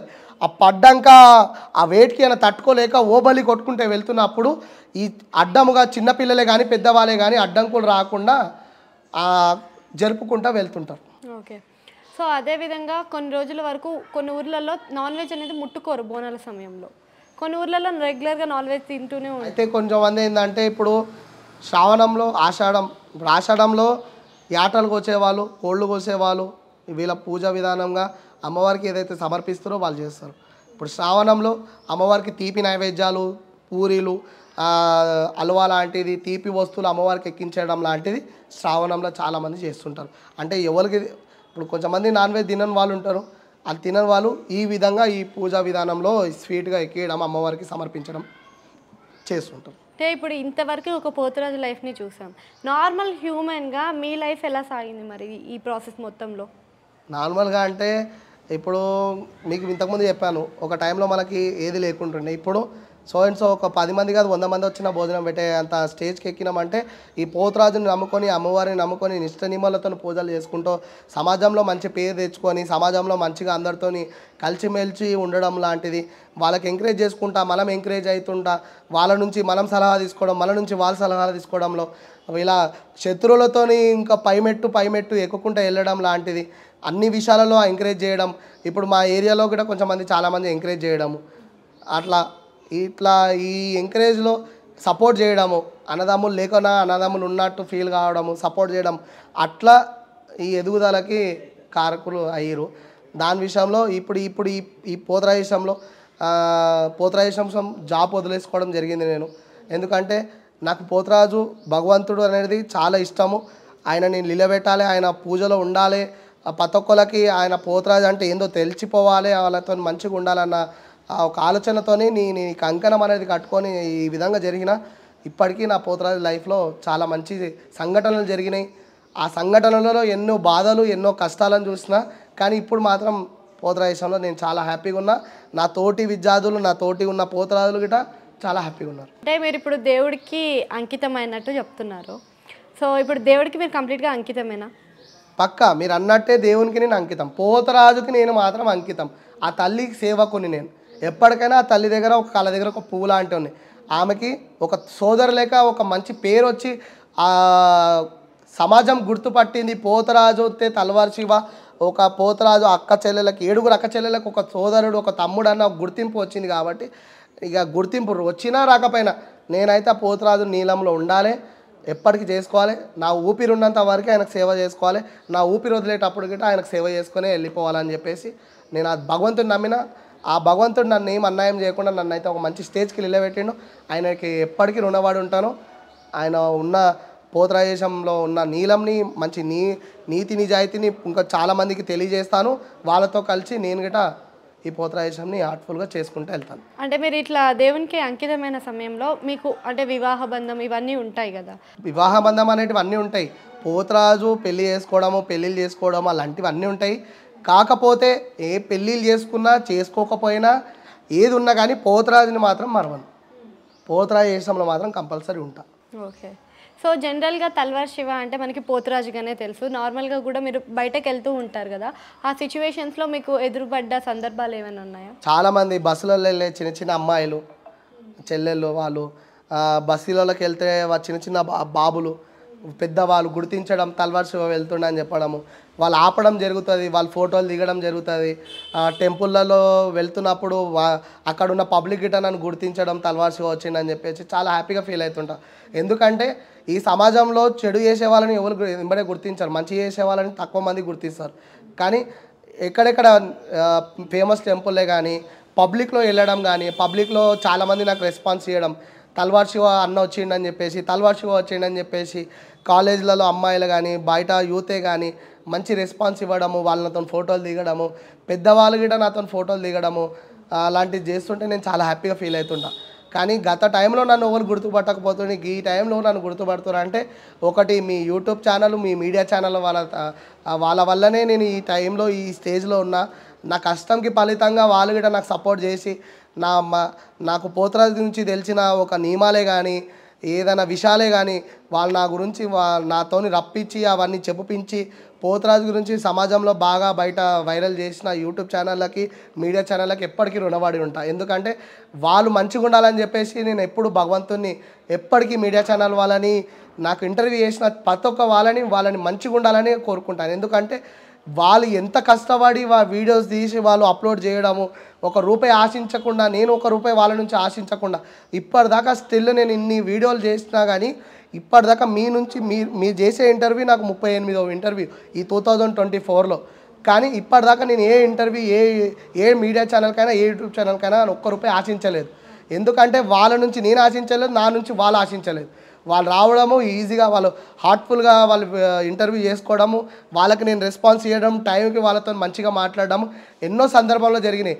ఆ రెస్పాన్సు ముంగడ పబ్లిక్లో ఒక మంచి పేరుని ఆ తల్లిదండ్రులు ఉన్న సపోర్ట్కి ఆ భగవంతుడు ఇచ్చిన నాకు ఒక నీడకు ఒక ఆశీర్వాదంకి నేను ఎప్పటికీ మీడియా ఛానల్కి అయితే రుణపడి ఉంటాను. ఎందుకంటే ఇంత మంచి పేరుని సంపాదించిన దాని కష్టంలో నా ఫలితంగా నాకు సపోర్ట్గా ఉన్న యూట్యూబ్ ఛానల్ మీడియా ఛానల్ వాళ్ళకి, ఎందుకంటే వాళ్ళు చేయడం వల్లకే ఇప్పుడు నేను పబ్లిక్లో తెలుస్తున్నా. అందుకే చిన్నపిల్లలు కానీ పెద్దవాళ్ళు కానీ బస్తీలలోకి వెళ్తుంటే చాలామంది గుర్తుపట్టి తల్వార్ శివ అన్న వచ్చిందని చెప్పి నన్ను ఒక మర్యాదగా పిలుస్తుంటే నేను ఎంతో ఆనందపోతుంటా. ఆ ఆనందంలో వాళ్ళు మంచిగా మాట్లాడితే ఒక నాలో ఉన్న దేవుణ్ణి మొక్కి వాళ్ళకి మంచి జరగాలని అనుకుంటా వెళ్ళిపోతుంటాను నేను. ఓకే. అంటే మీ ప్రతి దాంట్లో నేను చూసే ఉంటాను, చాలామంది తల్వార్ అనే పదానికి అర్థం ఏంటి? తల్వార్ అంటే అర్థం ఏంటంటే మా ఇంటి పేరు వచ్చేసి నా పేరు చాకలి జంగశివ. జంగశివ నా రియల్ నేమ్, సాకలి జంగశివ నా రియల్ నేమ్. తల్వార్ అనే పేరు ఎట్లా వచ్చిందంటే సో మా ఫ్రెండ్ బరాత్లో వాళ్ళ సిస్టర్ బరాత్లో అక్కడ తల్వార్ దింపడం జరిగింది. అక్కడ సో కొంచెం దెబ్బలు తలగడం లాంటిది జరిగింది. అక్కడ నుంచి పిఎస్కి వెళ్ళడము, అక్కడ పిఎస్లో నన్ను ఎవరు ముట్టుకోకుండా వాళ్ళ ఫాదర్ వచ్చి నన్ను తీసుకెళ్ళడము, అక్కడ ఉన్న పెద్ద పెద్ద పైల్వాన్లు చూడడము, తల్వార్ కేసులో పోయి ఈజీగా వచ్చిన వ్యక్తి అంటే వీడొక్కడే అని చెప్పడము, అట్లా బర్త్డేలలో ఫంక్షన్లలో అక్కడ వెళ్ళడం లాంటిది. ఎవరో అబ్బాయి తల్వార్ కేసులో వచ్చింది అట్లా అనుకుంటా తల్వార్ శివ అన్న పేరు అప్పటి నుంచి ఇప్పటిదాకా అట్లా వచ్చింది. ఆ బ్రాండ్ అనేది అక్కడి నుంచి వచ్చింది కాబట్టి ఆ గుర్తింపు అప్పటి నుంచి ఇప్పటిదాకా అది అట్లనే పెట్టుకొని, అంటే నేను సొంతంగా పెట్టుకున్నది కాకుండా ప్రజలు పిలిచి అట్లా ఆ పేరుని నాకు సెట్ చేయడం జరిగింది. అట్లా ఇప్పటికీ ఆ పేరుని నిలబెట్టుకోవడం, దానికి తగ్గట్టుగా ఆ తల్వార్కి తగ్గట్టుగా తేజ్కి తగ్గట్టుగా మనం వెళ్ళడం, యూత్లో వెళ్ళడం, ఆ కార్యక్రమంలో పనులు చేసుకోవడం లాంటిది ఇప్పటికీ చేసుకుంటాం. ఓకే. అంటే ఇప్పుడు ఒక బోనాలకు కానీ జాతరకు కానీ వెళ్ళినప్పుడు వాళ్ళు ఒక టైం చెప్తారు మీకు, ఆ టైం కన్నా కూడా వాళ్ళు తాగి అంటే వాళ్ళు ఎవరైతే చెప్పిన వాళ్ళు ఉంటారో వాళ్ళు మద్యం సేవించుకొని కానీ లేదా ఇతర పనుల వల్ల కానీ ఇంకా డిలే చేస్తూ ఉంటారు కదా, అలాంటి ఇబ్బందులు ఎప్పుడైనా మీరు పడ్డారా? చాలా. ఇప్పుడు ఒక పోత్రయేశం కోసం పిలిచి ఆయనను చిన్న చూపు చేయడము, ఆయనతో దాడులకు దిగడం, ఆయనను కొట్టడం ఎలాంటి యాక్టివిటీస్ అంటే చాలా జరుగుతాయి. జరిగే దాంట్లో నేను చాలా అనుభవించిన. ఇప్పుడు ఒక పోతరాజు కొన్ని ఊర్లలో పోతరాజు వచ్చిందంటే ఆయన ఊర్లకి రాకముందు నుంచి కాల్స్లలో కానీ ఆయన బస్ స్టాప్ నుంచి ఒక ఊరు నుంచి ఎంటర్ అవుతుండే, ఆయనకు చాలా రెస్పెక్ట్ మర్యాదలు అనేది ఊర్లోకి రాగానే సాకలు పోయడం లాంటిది, ఆయనకి రెస్పెక్ట్గా కుర్చీలు వేయడం లాంటిది, ఆయనకు ఒక రూమ్ చూపెట్టడము, ఒక వాష్రూమ్ చూపెట్టడము, ఆయన దగ్గర ఒక హెల్పింగ్ కోసం ఒక 2-3 బాయ్లను పెట్టడము, అలాంటిది చాలా జరుగుతుండే. ఇప్పుడున్న కొన్ని జగలలో పోతురాజు వస్తుండే అంటే ఆయనకు వాల్యూ లేదు. ఆయన పక్కకి కూర్చొని తాగడము, ఆయన ముంగటనే స్లిప్పర్స్ వేసుకొని తిరగడము, ఆయన ముంగటనే సిగరెట్ తాగడము, ఆయనని వాళ్ళు మంచి ప్లేస్లో కూర్చొని చెడు ప్లేస్లో ఆయనకు తయారు కామని చెప్పడము. ఏంటంటే 4 రూపాయల కోసం ఆశపడి పోతున్న పోతురాజుకి ఇక కొన్ని అడ్జస్ట్ కావడము. ఏంటంటే ఆర్డర్ ఇచ్చిన వాళ్ళని ఏమని అంటే మళ్ళీ మనల్ని వద్దంటారేమో అని ఒక బాధతోని వాళ్ళు అక్కడనే వాళ్ళు చూపించిన ప్లేస్లోనే రెడీ కావడము. ఇంకొక తెలివితోని ఏం చేస్తారంటే పోతురాజులతోని చాలామంది చాలా మిస్బిహేవ్గా చాలామంది చేస్తారు. ఏంటంటే పోతురాజును పిలిపించినప్పటి నుంచి పంపించేదాకా ఒక బాధ్యత అనేది ఉంటేనే పోతురాజును పిలవాలి, లేకపోతే ఆ బాధ్యత లేకపోతే పిలవడం మానేసుకోవాలి. ఏంటంటే పోతురాజును పిలవడము, ఆ పోతురాజేశం అయిపోయేదాకా పోతురాజేశం కాకముందు హాఫ్ అమౌంట్ ఇవ్వడము, అయిపోయాక ఇస్తా అని చెప్పేసి గుడి దగ్గరికి రాగానే అక్కడి నుంచి ఫోన్ ఆఫ్ పెట్టుకొని ఇళ్ళలోకి వెళ్ళిపోయి పండుకోవడము, సో అండ్ సో అక్కడ తాగడంలో కూర్చోవడము, రేపు పొద్దున మార్నింగ్ గూగుల్ పే ఫోన్పే చేస్తా నువ్వు వెళ్ళిపో అని చెప్పడము, దాని తర్వాత పోతురాలను ఆట పట్టి వేయడము, సతాయించడము, వాళ్ళకి డబ్బులు ఇవ్వకపోవడము, వాళ్ళు డబ్బుల కోసం ఫోన్ చేస్తే ర్యాష్గా మాట్లాడడం, ఇయ్యను ఏం చేస్తావు చేసుకోపో, నువ్వు అసలు పోతురాజేశం కరెక్ట్గా చేయలేవు అన్నట్టు వాళ్ళని ఇబ్బందులు గురి చేయడం, వాళ్ళని తిట్టడము, వాళ్ళని చాలా బాధ పెడతారు. కానీ పోతురాజులను ఎవరైతే బాధ పెడతారో ఆ తల్లిని బాధ పెట్టినట్టే వాళ్ళు ఇంత నష్టపరిహారం జరుగుతుంది. పోతురాజుని బాధ పెట్టిన వాళ్ళు ఎవరు బాగుపడిన రోజులు లేవు. పోతురాజు వచ్చినప్పుడు ఆయనకు రెస్పెక్ట్ ఇవ్వడము, ఆయనకు మంచి ప్లేస్ చూపించడము, ఆయనకు స్నానం చేసుకోవడానికి వాటర్ ఇవ్వడం లాంటిది. ఆయన పోతురాజేశం అయిపోయాక గిట ఆయనకు వాటర్ ఇవ్వడం, చాలా తక్కువ మంది బకెట్ గిట వాటర్ ఇవ్వకపోవడం, ఇండ్ల దగ్గర వాళ్ళకి రెస్పాన్స్ ఇవ్వకపోవడము, ఒక తాగడానికి నీళ్ళు ఇవ్వకపోవడం లాంటిది కొన్ని జగలు జరుగుతాయి. కానీ అలాంటి వాళ్ళు మానుకొని పోతురాజుని భగవంతులుగా భావించి ఆయనను తీసుకెళ్ళి మంచిగా ఆటపాటాలతో బోనాలు సమర్పించుకొని మళ్ళీ ఆయనని తీసుకొచ్చి ఆయనకి ఆనందంతో ఆయనకి ఇవ్వాల్సిన డబ్బులు కానీ తిండి కానీ ఎలాంటిదైనా కానీ ఆయనకు రెస్పెక్ట్గా ఇచ్చి పంపితే ఆ పోతురాజు చేసుకున్న దానికి ఒక ఆనందము, ఆ తల్లిని సమర్పించి బోనాలు చేసుకున్న దానికి ఒక తృప్తి అనేది ఉంటుంది. ఆ విధంగా మీకు మంచి జరుగుతుంది. కానీ పోతురాజు పోతురాజు ఆయన బాధ పెట్టడం, ఆయన బాధని మీరు తీసుకుంటే మాత్రం ఏదో నష్టపరిహారం అయితే జరుగుతుంది. మీ లైఫ్లో బాగా ఫేస్ చేసిన ఎమోషనల్ సిచ్యువేషన్ ఏంటి? ఎమోషనల్ సిచ్యువేషన్స్ అంటే పోతురాజేశంలో వెన్నుపోటు కొలిచే వాళ్ళు ఎవరు ఉండరు. మిత్రులే ఎంబడున్న తమ్ముళ్ళే నమ్మించి గొంతు కోసే రకాలు ఉంటారు. అట్లా నేను ఎన్నోసార్లు ఎదుర్కొన్నా. అంటే అందరూ గారు కొందరు ఉంటారు. నా ఎంబడి నమ్మకస్తులుగా నా తమ్ముళ్ళు అయితే ఉన్నారు. నా తమ్ముళ్ళు ఇప్పటికీ చాలామంది ఉన్నారు. ఒక్కళ్ళ పేర్లు అని చెప్పలేను. నా తమ్ముళ్ళు ఎట్లా అంటే నేను దానికోసం వాళ్ళ కోసం నేను ఏదైనా చేయడానికి రెడీ. అలాంటి తమ్ముళ్ళు నా ఎంబడి ఉన్నారు. కొంతమంది ఏం చేస్తారు అంటే నమ్మకస్తులుగా ఉండి వెన్నుపోటు కొరిచేవాళ్ళు. ఎలా అంటే వాళ్ళ ముంగడు వాళ్ళకి నా వీక్నెస్ చెప్పడం, అలాంటి ఇబ్బందులలో మంట ఉట్టించే వస్తువులని పసుపులో చల్లడం,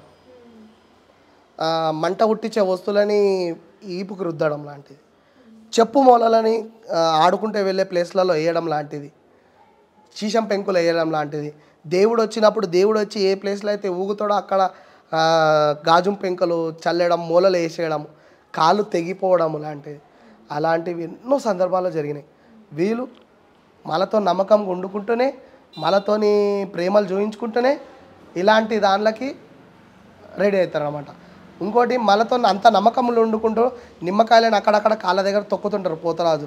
ఆ నిమ్మకాయలలో గుండు సూదులు పెట్టడం, డెకరేషన్గా అయ్యే గుండు సూదులని నిమ్మకాయలలో పెట్టడం. ఆ పోతురాజు పూనకం వచ్చినప్పుడు నోట్లో నిమ్మకాయ పెడతారు. అది కొరికితే పైనకైనా తిండికైనా గుచ్చుకోవడం లాంటిది, కాళ్ళ కింద గుచ్చుకోవడం, పిన్నిస్ గుచ్చుకోవడం లాంటిది, అలాంటివి ఎంబడున్న నమ్మి గొంతు కోసి చేసే ప్రయోగాలు ఈ ఎంబడుండేటోళ్ళే. కానీ ఎవడో శత్రువు చెప్తే తిండి పెట్టిన విశ్వాసం మర్చి వాడు ఇలాంటి ప్రయోగాలకి పాల్పడతాడు. కానీ ఆ బాధపడేది మాత్రం మనస్ఫూర్తిగానే బాధపడతాడు పోతురాజు అనేది. ఆయన మనసులకే నోటితో తిడితే ఏ తలగది, మనసులకైనా కలకల పెడితే మాత్రం బరోబర్ తలుగుతుంది. కానీ అలాంటి చేసి వాళ్ళు ఏం ప్రయోగం. కానీ ఆ తల్లిని నమ్మి పోతురాజేశం వేస్తున్నానికి ఆయనకు ఎన్నో ఇబ్బందులు, ఆయనకు ఎంతో బాధను కలిగిస్తే ఆ తల్లి గిట బాధపడుతుంది. సాటి సోదరుడు నా తమ్ముడు ఇంత బాధపడుతుందని చెప్పేసి ఆమె ఏదో రోజు ఆమె కనికరం నా పైన పెట్టకుండా పోతుందా? ఆమె ఏదో రోజు నా పైన ఆమె నీడని నాకు పైన చూపించకుండా పోతుందా? అలాంటి సన్నివేశాలు ఎన్నో జరిగినాయి. ఆమె నన్ను ఎన్నోసార్లు చూసుకుంది, ఆమె నాతోని ఎంతో నా వెంబడి నుండి ఎన్నో కార్యక్రమం చేయించుకుంది. ఇవాళ ఈ స్టేజ్లో ఉన్నా అంటే ఆమె నమ్ముకున్నందుకే నేను ఈ స్టేజ్లో ఉన్నా. కానీ నన్ను ఎవడైతే నన్ను బాధ పెట్టడము, నన్ను ఇబ్బందులకు గురి చేయడం ఎంతోమంది చేసిరు. వాళ్ళు సర్వనాశనం అయిపోయారు. ఇప్పుడు పూటికి గట్టి లేకుండా అయిపోయారు. ఇంకొకటి, వాళ్ళు ఎంత అయితే నా మీద ఎన్నో దాడులు, ఎంతో ఇబ్బందులుగా చేసిరు, వాళ్ళకు మాత్రం దేవుడు అనేటోడు ఉన్నాడు కాబట్టి చూసుకుంటుండు. నేనైతే ఆ దేవుణ్ణి ఒకటే భావిస్తా, ఏంటంటే డేర్గా ముంగడికి వచ్చి ముఖం మీద కొట్లాడే వాళ్ళు లేరు. వెనకాల కుక్కలాగా అరిచే వాళ్ళు చాలామంది ఉన్నారు. కానీ ముఖం ముంగడికి వచ్చి మాట్లాడితే మాత్రం బరోబర్గా వాళ్ళకి ఆన్సర్ ఇస్తా. నాతో కష్టకాలంలో ఎంత అయితే చాదనైతే అంత మంత్రం ఫైట్ చేస్తా, లేదంటే లైట్ తీసుకుంటా. ఎందుకంటే ముంగడొచ్చి కొట్లాడేవాడు లేడు, వెనకాల కుక్కలాగా మొరిగి ఇలాంటి ప్రయోగాలు చేసేవాడు చాలామంది ఎక్సెట్రా. నేను వాళ్ళని పట్టించుకోను, ఆ తల్లి పట్టించుకుంటారు. లాస్ట్ అండ్ ఫైనల్ అన్న, ఇప్పటి వరకే చూసిన ఇంటర్వ్యూలో మోస్ట్లీ బాగా కనిపించే ఈ బ్యాక్గ్రౌండ్, అసలు ఈ గుడి గురించి ఏంటి? అసలు ఈ గుడి ఏంటి? ఈ గుడి లక్ష్మణ్ నగర్ కాలనీ. ఈ పాత గుడి. ఈ పాత గుడి మాకు షేక్పేట్లో 2 దగ్గర బోనాలు వెళ్తుండే, గుట్టపోచమ్మకి, పోలేరమ్మ గుడికి. పోలేరమ్మ గుడి అంటే మా షేక్పేట, మా చుట్టుపక్కల ఓయి కాలనీ, మా మణికొండ ఏరియాలలో, మా షేక్పేట నుంచి డివిజన్లో ఎన్నైతే పక్క ఊర్లు ఉన్నాయో ఇక్కడికి బోనాలు, ప్రత్యేకంగా బోనాలు వస్తుండే. అప్పుడు ఆ బోనాలకి యూత్ ఫాలోయింగ్ కానీ, అప్పట్లో బోనాలు కానీ వాళ్ళు అలుపు తప్పకుండా షేక్పేట నుంచి బోనాలు తలపైన పెట్టుకొని అంగరంగ వైభవంగా ఇప్పటికీ బోనాలు వస్తున్నాయి. ఈ పోలేరమ్మ గుడిలో మొక్కిన మొక్కులు కంపల్సరీగా నెరవేరుతాయి. ఎట్లా అంటే ఎన్నో సందర్భాలు నేను ఇక్కడ పోతరాయేశము 18 సంవత్సరాల నుంచి నేను పోతరాయేశం వేస్తున్నా. నా చిన్నగా ఉన్నప్పటి నుంచి ఇక్కడ ఈ గుడిని కాపాడుతున్న కొంచెం మంది పెద్దవాళ్ళు ఉన్నారు. ఈ గుడిని కాపాడుతున్న పెద్ద మనుషులు వాళ్ళు ఉన్నారు, వాళ్ళ పేర్లు ఇప్పుడు మెన్షన్ చేస్తా. ఆ టైం నుంచి ఈ గుడిని కాపాడుకుంటూ వాళ్ళు వస్తున్నారు. ఈ గుడి ప్రత్యేకత ఏంటంటే ఇక్కడ మొక్కిన మొక్కులు చాలా మంచిగా నెరవేరుతాయి. ఈ పోలేరమ్మ గుడిలో అంటే దాదాపుగా కొన్ని ఊర్లలో పోలేరమ్మ గుళ్ళు తక్కువ ఉంటాయి. ఈ షేక్పేట్లో పోలేరమ్మ గుడి అంటే చాలా ఫేమస్ గుడి. ఏంటంటే అమ్మవారు ఇక్కడ పోలేరమ్మ అంటే అమ్మవారు బయటికి డోర్లు ఎప్పుడు కుళ్ళుంటాయి. అమ్మవారు ఊరంతా తిరిగి రావడము, అమ్మవారిని దర్శించుకోవడము, ఎప్పుడు 24 గంటలు ఇక్కడ నుంచి వెళ్ళిన వాళ్ళు డైరెక్ట్గా చూస్తే అమ్మవారి నిజ స్వరూపం కనబడుతుంది. ఆమెకి ఈ ఊర్లో ఈ చెడు నివారణ రాకుండా ఉండడానికి పోతరాజు ఎంత అయితే ఇంపార్టెంటో ఊర్లో పోలేరమ్మ టెంపుల్ గిట్ట అంత ఇంపార్టెంట్.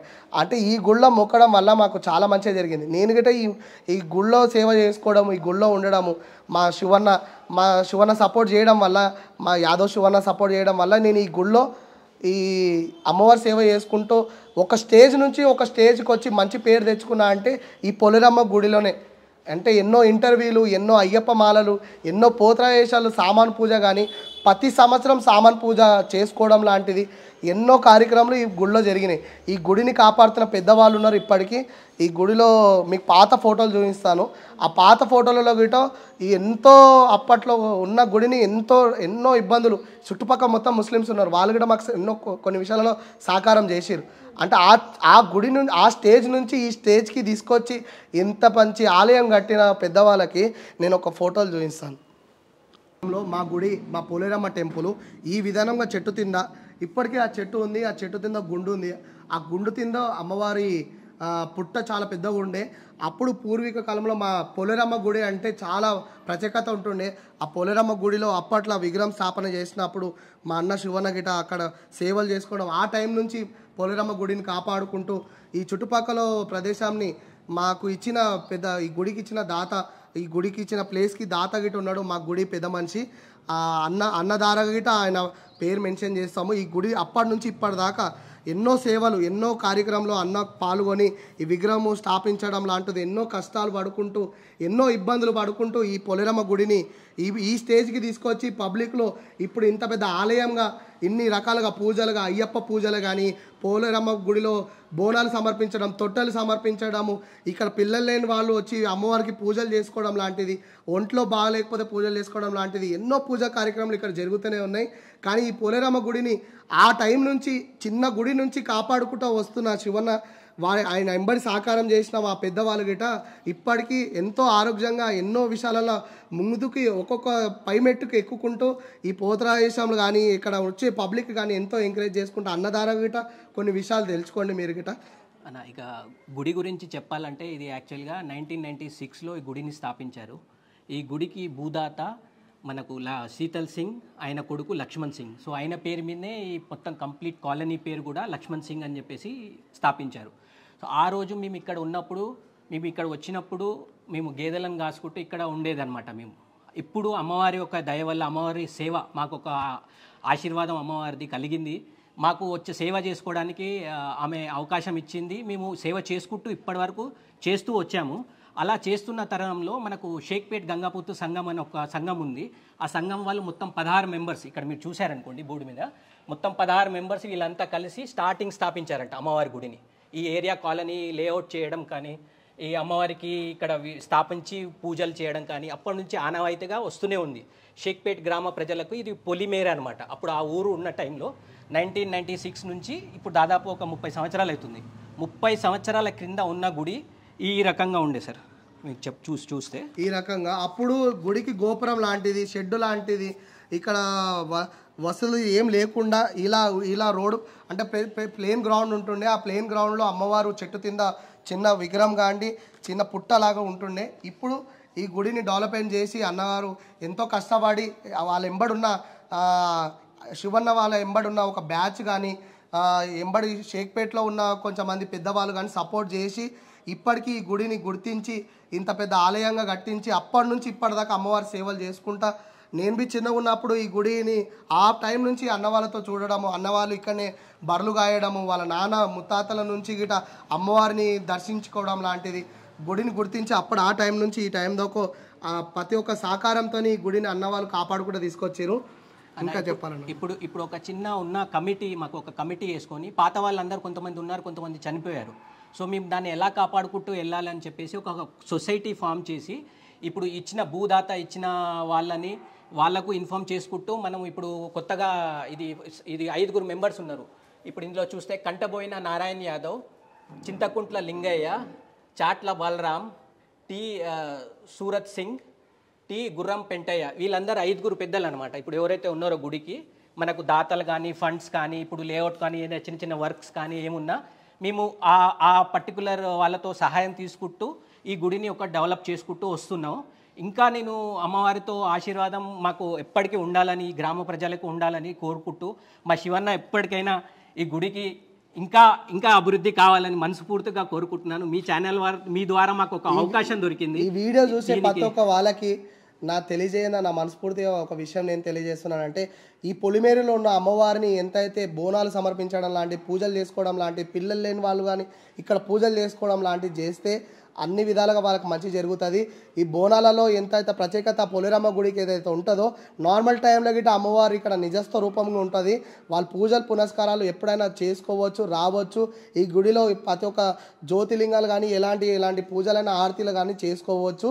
ఇక్కడ ఈ గుడిని గుర్తించి పెద్దవాళ్ళు గిట మాకు వచ్చి మా గుడిని గిట దర్శించుకోవాలని చెప్పి నా మనస్ఫూర్తి కోరుకుంటున్నాను. ఎందుకంటే ఈ గుడిలోకి వచ్చినప్పటి నుంచి నేను ఎంతో బాగుపడి అన్న సపోర్ట్ వల్ల నేను ఈ స్టేజ్లో ఉన్నానంటే, ఈ పోతరాయేశంలో ఇంత వెనుకబడకుండా నేను ఈ స్టేజ్కి వచ్చినానంటే ఈ పోతరాయేశంలో ఈ తల్లి పోలేరమ్మ నన్ను కాపాడి అన్న చేతిలో పెట్టడం, అన్న నాకు ఎంకరేజ్ చేయడం, ప్రతి ఒక్క విషయంలో అయ్యప్ప మాల నుంచి తీసుకొని బోనాలలో చాలా ఎంకరేజ్ చేయడం చేసిండు.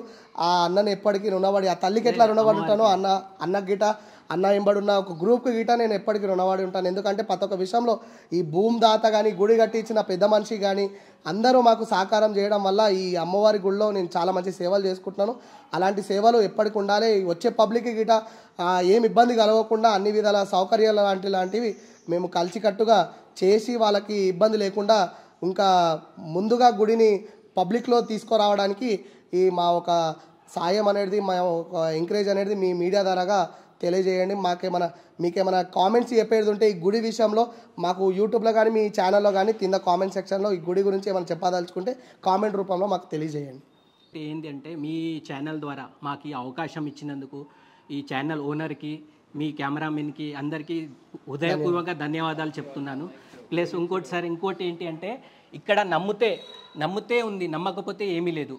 ఇప్పుడు మీరు మనసు పూర్తిగా ఏదైనా అమ్మవారి ముంగట వచ్చి చెప్తున్నాను, ఏదైనా మీరు కోరుకోండి, నెరవేరితే మీరే వస్తారు, నేను చెప్పక్కర్లేదు. ఎందుకంటే చెప్తే బాగుండదు, ఎందుకంటే ప్రతి ఒక్కరు చెప్తారు.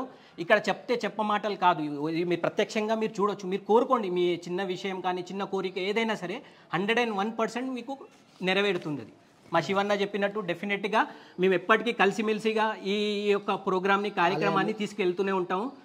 ప్లస్ మీ యొక్క ఛానల్ ద్వారా మాకు ఈ అవకాశం ఇచ్చినందుకు చాలా చాలా ధన్యవాదాలు అండి. Thank you. సో మీ విలువైన సమయాన్ని ముఖ్యంగా మాకు ఇచ్చినందుకు చాలా చాలా అంటే చాలా థ్యాంక్స్ అన్న. అండ్ ఇప్పుడున్న సీజన్లో చూసుకుంటే ఆషాఢం స్టార్ట్ అయిపోయింది, ఇంకా మీరు చాలా బిజీగా ఉండుంటారు.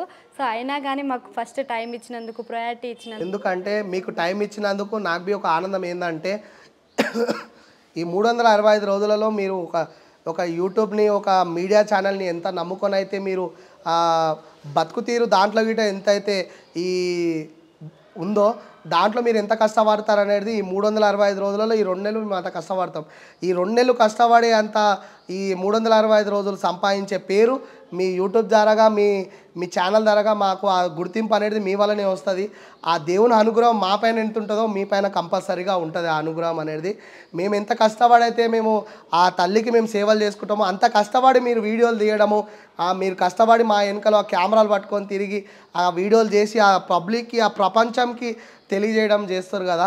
అలాంటిగానే అమ్మవారి ఎప్పటికీ మీరు ఆరోగ్యంగా ఉండి మీ మీద అమ్మవారి అనుగ్రహం ఉండి మీరు పై ఎత్తు ఛానల్గా ఎదిగి మీరు మంచిగా ఉండాలని చెప్పి ఆ తల్లిని మేము ఎట్లయితే మొక్కుతామో మీ మీడియా ఛానల్ వాళ్ళకి గిట్ట మీరు ఆరోగ్యంగా ఉండాలని చెప్పేసి మా మనస్ఫూర్తిగా ఎప్పటికీ మొక్కుతుంటాం. ఎందుకంటే మీరు వీడియో తీస్తా అనగానే నేను మీకు టైం ఇవ్వకపోవడము, మిమ్మల్ని ఏదో టైంకి అగ్నిస్ట్గా రావడము, మిమ్మల్ని సతాయించడం అలాంటిది ఎప్పుడు నేను చేయను. ఎందుకంటే మీడియా వల్లనే నేను బయటికి ప్రపంచం కనబడుతున్నాను. ఆ మీడియా ఒక భగవంతుని రూపంలో వచ్చి నాకు వీడియో చేస్తుంది కాబట్టి వాళ్ళకి గిట్ట రెస్పాన్స్ చేయడము, వాళ్ళతో కలిసి వీడియో చేయడము, వాళ్ళకు కలిసి ఉండడం లాంటిది చేయడం నాకు ఎంతో మంచిగా అనిపిస్తుంది. మీరు వీడియో తీసుకొని వచ్చినందుకు గిట్ట మీకు ధన్యవాదాలు చెప్తున్నాను. సో చూసారు కదా గైస్, ఇలాంటి మంచి మంచి ఇంట్రెస్టింగ్ వీడియోస్ కోసం మన ఛానల్ని సబ్స్క్రైబ్ చేసుకోండి.